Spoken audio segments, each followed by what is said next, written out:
Reach new heights of calm, focus, and happiness here on Mindfulness Mode with me, your host and mindfulness life coach, Bruce Langford.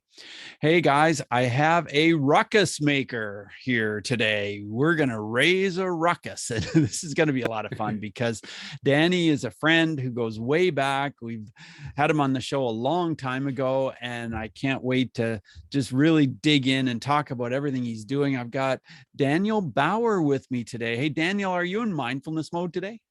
I am here in the mode. That was pre-40s when we had that conversation. So that was Oh, cool for me. A lot has changed, but mindfulness tribe, and Bruce, like it's an honor to be here. And I am switched on, ready to go. that's awesome. Well, I'm just going to share a little bit with Mindful Tribe about who Danny is. Danny Bauer, he's mentored thousands of school leaders through his blog, his books, his podcast. His show is called Better Leaders, Better Schools.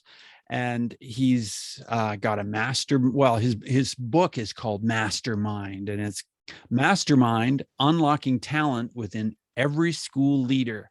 And this is a book that reimagines what professional development for school administrators looks like in order to meet the needs of all school leaders who currently feel isolated and overwhelmed. And I know there are a lot of leaders that feel that way in schools, and it's a tough time in education right now. Danny, tell us what mindfulness means to you before we get into all the info about the book. I was really thinking about that a lot today, Bruce. And I think the definition that I'm wanting to share is that mindfulness to me is being in service to yourself so you could be in service to others. Very good. Very good. So your book, Mastermind, tell me why you decided to call it Mastermind. Yeah, honestly, Bruce, I never would have written this book. Really, it is a way that I serve school leaders, and it's so close to me. You know what I mean? Mm-hmm. And I had a bunch of book pitches out there on leadership effectiveness, and maybe productivity mindset. I had all these different pitches out there. Corwin came to me. They were different. They pitched me, and they said, "We've been studying you for years." So one of the lessons there for Mindful Tribe is just keep showing up, be consistent, add value. People are watching, even if you don't know. And so Corwin's a big publisher in the education space. They came to me, they said, what you're doing is fresh and innovative, and how you support school leaders. We want to tell that story. And so I had to really think about that because it is so close. There is a business aspect to it. And I had to get my mind around how do you teach, how do you serve the high level concepts, right? Without being like, hey, join my thing. Yeah. I wanted to feel good about that whole experience and be of service to the reader. So long story short, I mean, since we were telling our school leadership community's story, it just made sense. We call it the Mastermind. And then the subtitle is Unlocking the Talent Within Every School Leader. The only other thing I want to add for Mindful Tribe is that packaging, and saying that it's a book that's redefining PD for school leaders, all that's true. Mm-hmm. So if you're an educator listening, this book, like, definitely check it out. But even, you're a father, you're a husband, wife, mother, whatever, or you lead a small business or a large business. It's really about just how to lead effectively and create an amazing culture. So it would work for anybody. Right. Well, we are all leaders in our own way, whatever we do, aren't we? Yeah, absolutely. Yeah, you don't need, some people have an official leader title, but when I was in the classroom, I felt very much so. I was the leader of those 150 students, a leader of my colleagues, a leader of myself. So I agree 100%. Sure. I've been in schools where the principal spends most of the time in their office. They just kind of go in there and they do paperwork, or they take phone calls sometimes. And some of the teachers say to me, well, geez, we never see the principal here because the principal's in the office all the time. What comment do you have to make on that kind of a leader? Well, you hear sometimes out there, people before paper, right?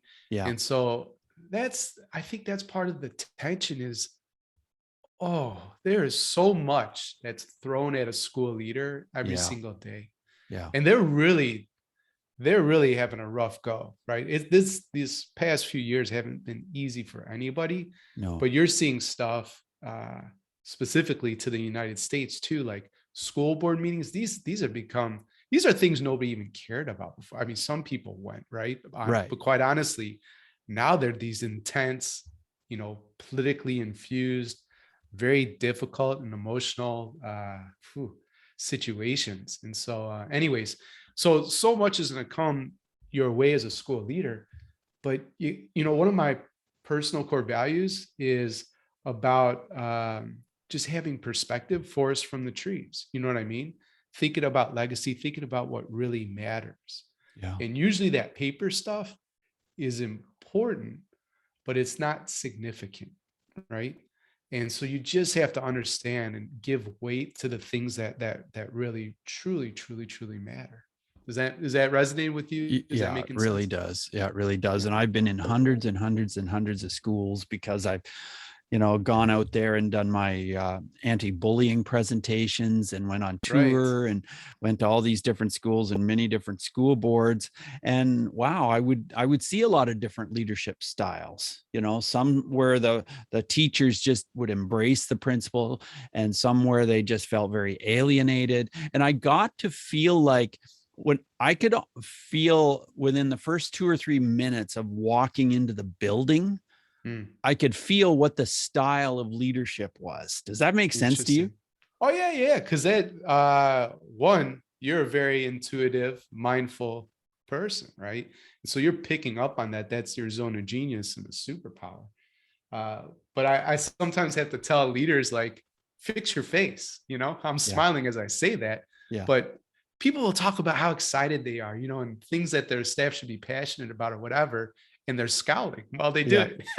Yeah. Like it's so sometimes I tell leaders too, listen, you're a meteorologist. Like how you show up, your presence Yeah. impacts the climate. It impacts the weather of your building.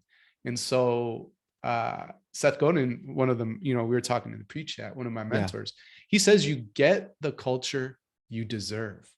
Ooh, Oh, ouch. ouch is Because if you right. don't if you don't like that culture, he's saying that's on you, right? And so maybe you need a mirror moment and have to investigate and explore, how are you showing up as a leader. So did Seth Godin inspire you with some of the ideas and thoughts that you put into your new book? Probably like 110% of them. Yeah. Yeah. I've consumed everything that he's put out, done most of his workshops. I was a student in the alt MBA. They even invited me to coach, right, for that program, Oh, which is did a they? huge honor. Yeah.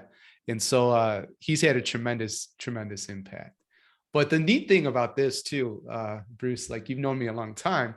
Yeah. Uh, back then, again, pre-40s, 2016, I would share things, but I was sharing a lot of other people's ideas, and not that that's bad, right? Right. But at this point, like the book or the keynotes that I give, this kind of stuff, like, this is now it's in my zone, like it's my lived experience. Sure. And so I still prepare, and of course, like, all that in practice. But instead of like wondering what's coming next, I know, because it's in my heart, right? So yeah, I don't Yeah, know. back in 2016, when I interviewed you before, you were just going to be moving across the country to take Yeah, this yeah, position as principal at a school. How yeah. did that pan out? Tell us about that year of being a principal at that school. What was it like? To be quite honest, not so great, right? And Yeah. I listen to a lot of podcasts, and they talk about these moments in folks' entrepreneurial journey, and Uh-huh. it's like, hey, you get fired or you have a baby, you know what I Right. mean? And Yeah. then you got to figure it out. Well, I didn't get fired, but I did resign. And Uh-huh. I still don't know what happened. I suspect I stepped on a landmine that I didn't know existed. Right. My lived experience is that I had great relationships, strong relationships, not with all, but with the majority of the staff. Yeah. I've always been awesome with students, so that was without a doubt true. Yes. Um, and with my supervisor, she was telling me, we are so happy, so happy with you. Everything's going great. We made such an awesome decision Mm-hmm. uh, in the beginning of school year in August. And then somewhere in October. I don't know if it was like spooky season and Halloween got her or what. Yeah. All of a sudden, the whole tenor of the conversations changed, right? And Okay. all of a sudden, she had all these major questions about my leadership, big Oh. questions. Oh. And I'm like, what in the world is this? You know what I Yeah. mean? Yeah. And then we were heading into the holiday season. So I had some time to reflect and that kind of thing. Quite honestly, I saw the writing on the wall. I had never, so either there's only two ways, and I want you to push back if you think there's a third. But up until that point, I've been an A player everywhere, right? Hmm. Winning the awards, leading the groups, like Yeah. that has been it. Just always excelling. It doesn't mean that I didn't have areas to grow or I haven't made mistakes, not at all. But Yeah. I've never been written up. And all of a sudden, honestly, my first principalship, my first and only, right? Yeah. I'm getting written up every week, Oh, wow. right? And again, I make mistakes. There's things I can learn for sure. Yeah. But I'm telling you, like some of this stuff, Bruce, like Wow. none of my peers had to report to work or leave work time.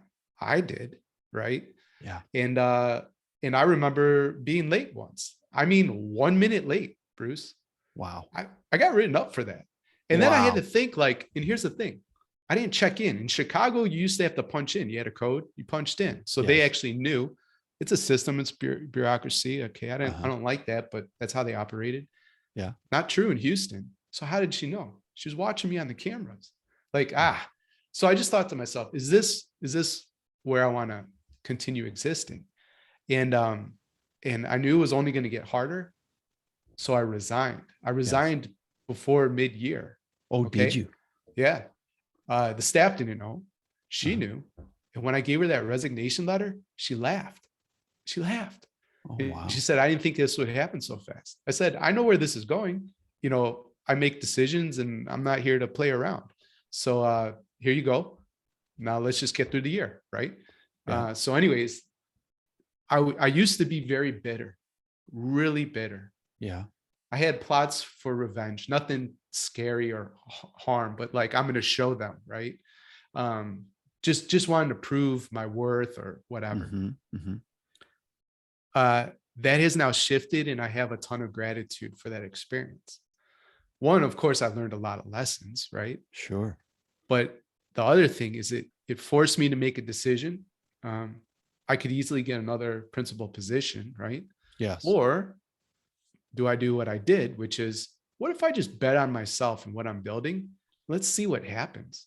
Yeah. And so that's what I chose, right? Uh-huh. The end to the story is this. So I'm sitting in my mom's house. At the time I was living in Belgium. I flew back to get the visa, renewed, that kind of thing, and visit Yeah. mom, of course. She's in Florida. So it's beautiful and sunny, right? The sun is coming in through the windows. My first book is released, and it's released as a #1 hot new release on Amazon. So that was a really huge success. The number of school leaders I wanted to support, I was exceeding that goal. And in my mind, it's not all about the money, but I had in my mind, if I could beat my old principal's salary, that to me, like at the time, was how I defined success. Right. And I looked at my bank account and I did that. And I'm Right. like, in that moment with that sun, maybe my heart was ice. I just felt it melt, the wanting the revenge, it just melted away. Yeah. And since then, I've let go of the bitterness, and I'm thankful that it pushed me to do what I'm doing. So yeah, that's where we're at. That's awesome. That's just an awesome story, the way you put that, with the sun shining in the window and everything. And It's a nice image, huh? yeah, it's a great image. Yeah. Yeah, it is. And so you're a ruckus maker. Tell us how I'm a you came ruckus up with maker. that term, and how does that work with your personality, being a ruckus maker?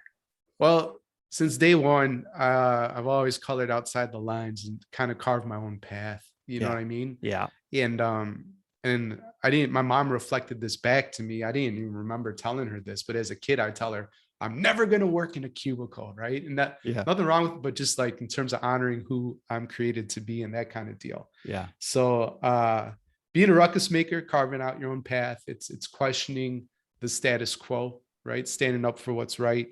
And to me, making change happen in my field, education, but it's just making change in the world, right? Positive change.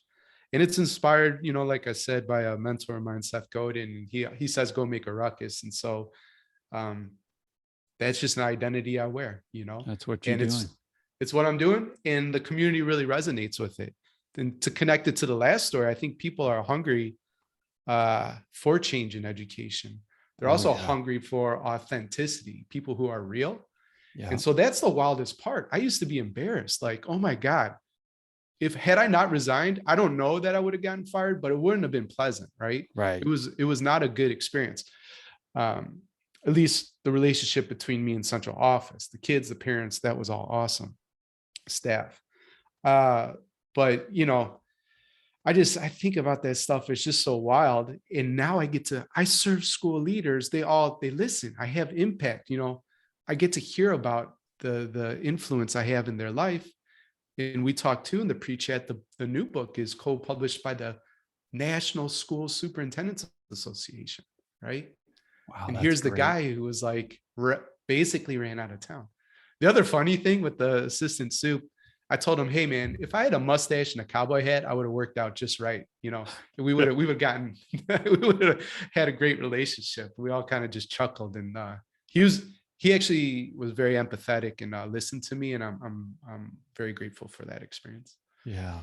Well, that's awesome. Well, having talked to so many school leaders over the years when I would go into schools, they sometimes felt like they could confide in me because I was an outsider. I was just a guy coming in doing a program from, 2 or 3 hours away. And some of them would say, this is a really lonely job. Being a school administrator, you can't really be friends with the teachers. I just feel really isolated. Is that what you feel when you coach some of these principals and vice principals who come to you? Yeah, it's a great question. And that is something they express quite a bit, that the isolation is so chilling and deafening and difficult to lead, and just plugging into a community, right? And Yeah. I've started doing a quarterly survey with members and leaders I serve. Mm-hmm. 100% of them said this is a space where I could share what I need to share, say what I need to say without any fear of consequence or judgment. Imagine, think about that. It's a judgment-free zone. And that's what I want to have created, but they're telling me I've done it. And so that's a really important piece, the connection, the relationships, but say what you need to say. Yeah. So what did you learn from writing this book, Danny? I learned the amount of hard work to create an awesome book. It's like a hashtag humble brag. But the first book, I get nice feedback, and it's good. But this one is really great. It really is. And I know it because the first 3 versions sucked. And my editor told me that, right? So Yeah. she said, Danny, these ideas are so good, but your organization's terrible. Yeah. And that really flared up the imposter syndrome for me, Bruce, because book 1 was self-published. I hired a designer to put it in book form, right? How we expect the experience to be. Sure. And I hired an editor who I just threw all the ideas to, and she put it together, right? Okay. I had a sense of how it should go, but she really reorganized it. Yeah. Now I'm working with my quote unquote editor at Corwin. She's like, no, that's your job. I'm like, what? That's your title. You know what I mean? Yeah. And so I didn't know if I could do it. Yeah. Now there's a mindfulness connection to this. And for leaders, and probably okay, we're all leaders. That's my definition. But often we put in more hours, we slog through the work, right? We buckle down or whatever. And we think that's the way to get it done, when it's actually the opposite. And what I learned, Bruce, is to write a great book, I stopped writing a book. And so literally unplugged from technology and the computer, started grabbing my puppy, got outside more into nature, taking more walks. And what I had in my mind is, if I had a framework, because I'm really good at creating these spaces where people can say what they need to say or feel connected, so on and so forth. And I'm like, well, why does it work? Because to me, it feels like riding a bike. So how do you explain something that's just natural to you? So I said, if I have a framework, I bet people will understand it. Uh, and since I'm in the education industry, I thought, hey, if I can, couch it in the ABCs, right? That's foundational. ABCs, one, two, threes. Right. I bet that might even be memorable, and people will start sharing this idea with each other. So I thought, what is the A, B, and C? And I landed on authenticity, belonging, and challenge. And when I really started to play with that and looked at the research I had been doing, and that's it. And when I packaged the book that way and sent it off to the editor, she said, you did it. It's ready. Mhm. And that felt great. And again, the fact that the School Superintendent Association said we want to co-publish, and there's been a lot of great reviews and stuff, I knew I was onto something. So I learned what it took, the hard work to create something that's great, I think. That's really awesome that you've put this book together. What next? What are you working on now?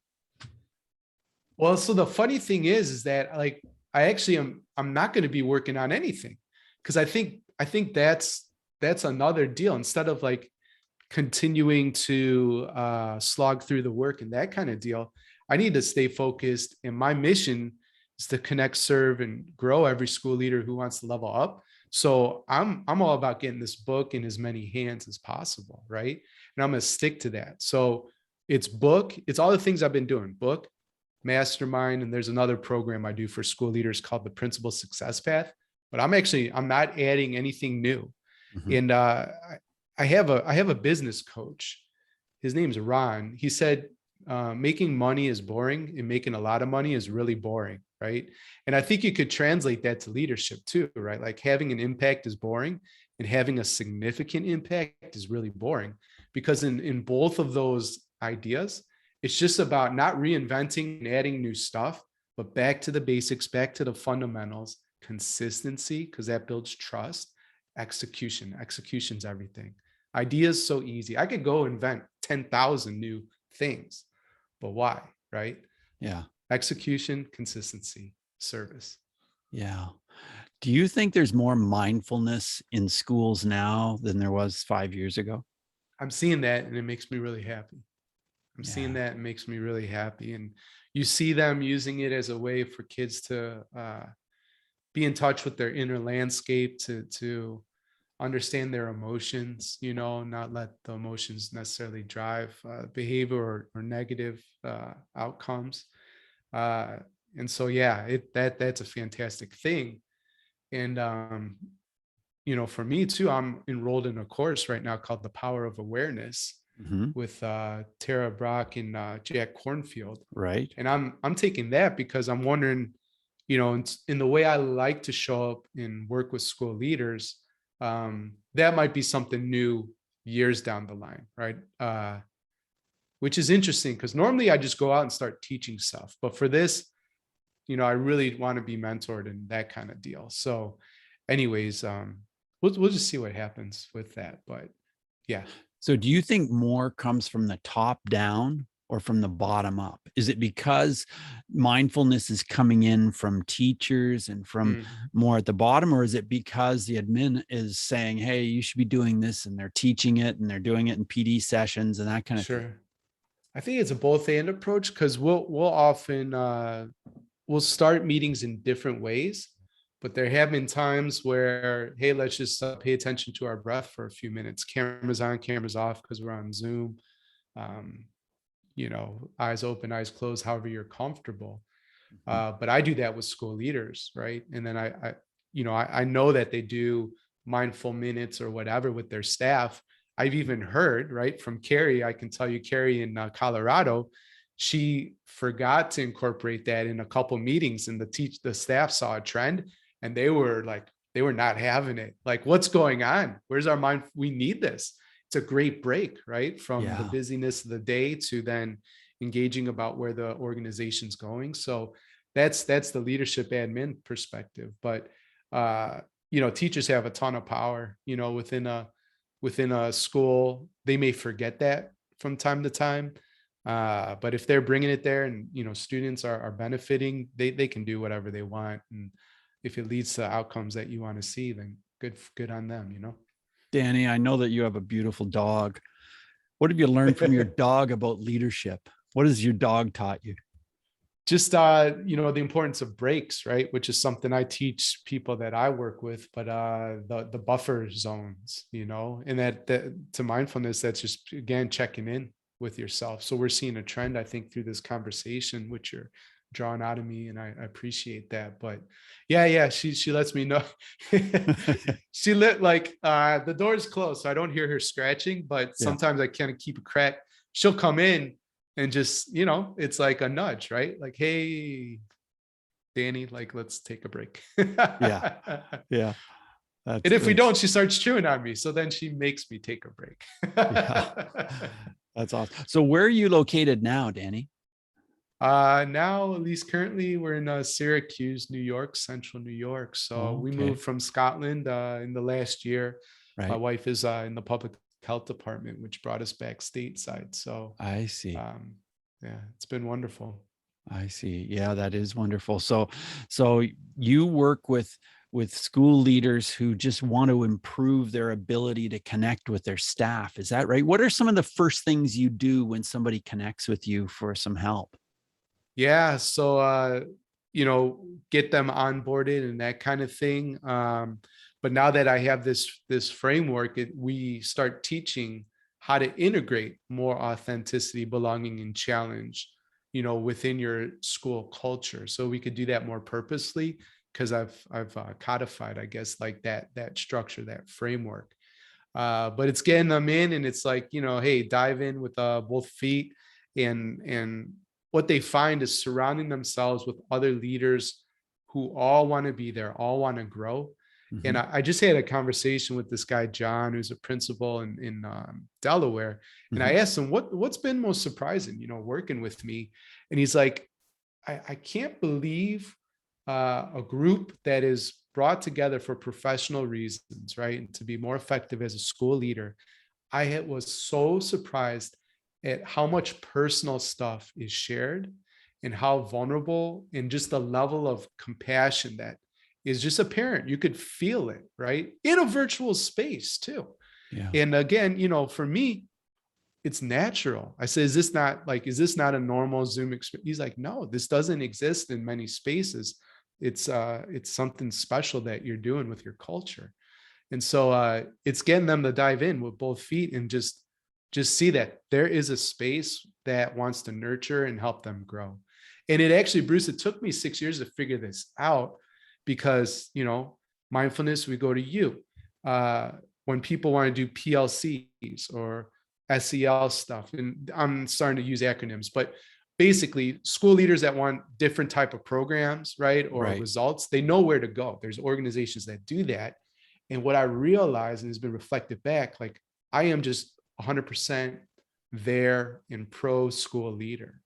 And like you as a person, how's your family, kids and all this kind of stuff. And I didn't realize how rare that was. And now I'm so proud that like, that's kind of the niche, So that's a lot of fun. I'm loving it. I bet you are. That's great.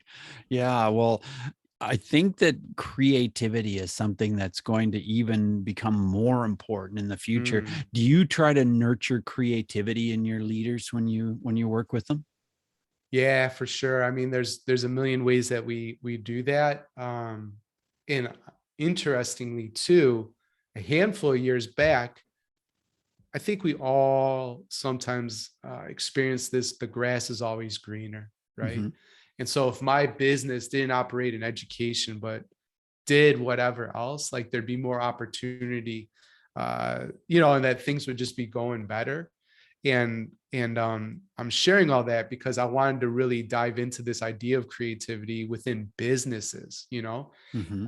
I finally am so happy and comfortable, and just I'm not trying to go anywhere else now. So I share that to say, like, creativity has always been important to me. My title in this new thing that I was building, which I abandoned, my title was the curiosity catalyst, because I think curiosity and creativity are, that they're inseparable in those ways. And so, yeah, we absolutely infuse that within the mastermind experience. Your website is betterleadersbetterschools.com. And you can go to betterleadersbetterschools.com/mastermind book and find out all Yeah. about the book. What will we see when we go to that website, Danny? Well, you see my big bearded face, which is fun, and hopefully I'm smiling. I try to Yeah, remember to and your do that. bearded face keeps changing all the time. One day you shave, Yeah. and then 2 hours later it's a full beard, and then it Yeah. keeps changing so fast. I've never seen anybody whose face changes so fast as yours, Danny. And my wife, she hates the mustache. When I do just the mustache, she's like, don't do that. Funny thing, when we met on a dating app, and she saw pictures of me with a beard. I show up, I'm like, want to be like clean looking or whatever. Yeah. So I had shaved, I bought her flowers, this kind of stuff. She's like, dude, where's the beard? If you want a second date. And I'm like, it'll be there by Friday. Can we agree on that? And I grew it out. My beard will grow fast. So okay, so jokes aside, hey, if you go to /mastermind book, the neat thing about that is that's where you get autographed copies if that's interesting to you. But I have also a bunch of bonuses that aren't available on Amazon or Corwin and the other places you can grab the book. And so, I think people would really enjoy, picking it up that way. Yeah. Well, I recommend it, highly recommend it. Danny, you are the man when it comes to leadership in schools. I mean, you've been doing it. You've got all the insight. You've got so much to share. And it's been really great talking to you today, Danny. So Mindful Tribe, get out there, get that book. Go to betterleadersbetterschools.com and get yourself a copy of the book. And if you really are hungry to improve your leadership skills and make your school a better place, then connect with Danny and get into some coaching, because he can help you do that. Right, Danny? I'd love the opportunity to serve. So that's great. And Bruce, it's been wonderful spending time with you again in Mindful Tribe. Thank you for allowing me to share some stories. Yeah. Thanks so much, Danny. All the best to you. Bye now. Bye. Pleasure.